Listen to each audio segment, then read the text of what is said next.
आप देख रहे हैं न्यूज नाउ 24/7 ताज़ा खबरों के लिए हमारे साथ बने रहें। केंद्रीय गृह मंत्री अमित शाह कहते हैं, प्रयागराज में 144 साल बाद महाकुंभ लग रहा है। दुनिया इस पर आश्चर्यचकित है। विभिन्न राजदूतों ने मुझसे निमंत्रण मांगा। मैंने उन्हें समझाया कि कुंभ एक मेला है, इसमें किसी निमंत्रण की जरूरत नहीं है। करोड़ों लोग सितारों की सीध में आते हैं। वे हैरान हैं कि 40 करोड़ लोग बिना निमंत्रण के एक जगह आते हैं और मुझसे पूछा कि इसका प्रबंधन कौन करता है। मैंने उन्हें बताया कि यह प्रबंधन सरकार द्वारा किया जाता है। ये हजारों वर्षों से चला आ रहा है। मुगलों, अंग्रेजों और यहाँ तक कि कांग्रेस शासन के दौरान भी चला। प्रयागराज में महाकुंभ चाले 144 वर्ष पछी आ महाकुंभ प्रयागराज में थवा जई रह्यो छे अने दुनियाभરના લોકો આશ્ચર્યચકિત થઈ અને જોઈ રહ્યા છે। અનેક એમ્બેસેડર જોડે મારે વાત થઈ કે અમને આમંત્રણ પત્ર જોઈએ છે। મેં એમને સમજાવ્યું કે કુંભ એવો મેળો છે જેની કોઈ નિમંત્રણ પત્રિકા જ નથી। ગ્રહોની સ્થિતિ આવતાની સાથે જ કરોડો લોકો આવે છે। એ લોકો આશ્ચર્યચકિત થઈ જાય છે। કોઈ નિમંત્રણ વગર 40 કરોડ લોકો એક જગ્યાએ આવે, વ્યવસ્થા કોણ કરે? मैं कुछ सरकार जे व्यवस्था करे ए व्यवस्था राम सेतु में खिसकोली नी मदद जेटली होय। सरकारी व्यवस्था ना आधार पर आ कुंभ नहीं चालतो। अनेक संतो, महंतो, धार्मिक जनों, धार्मिक संस्थाओं आ करोड़ों लोगों ना रहवानी व्यवस्था अने कुंभ में गयेलो कोई पण व्यक्ति होटल में नहीं रोकातो।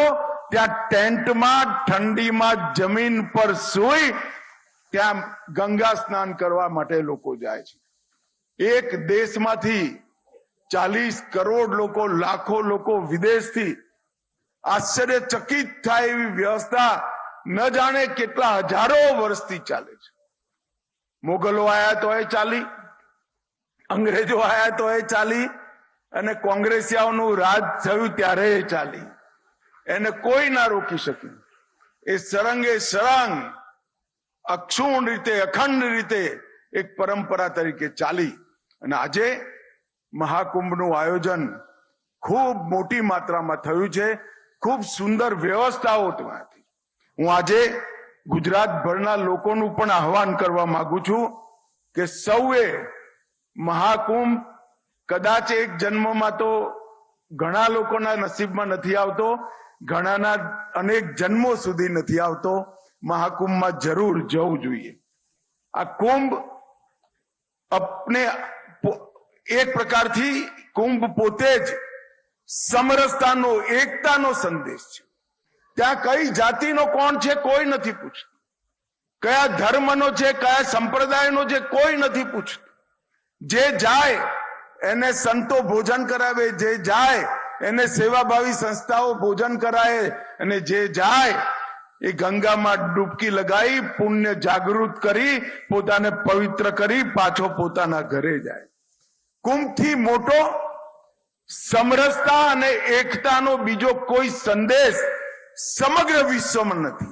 જ્યાં ના નામ પૂછાય, ના કુળ પૂછાય, ના ધર્મ પૂછાય, ના જાતિ પૂછાય અને જ્યારે प्रमुख स्थान स्नानो होय ए वक्ते तो कोई एकबीजानुं मोढुं पण जोया वगर निश्चित समयनी अंदर गंगा में डूबकी लगावा माटे गंगाजीना शरणमां जता होय छे।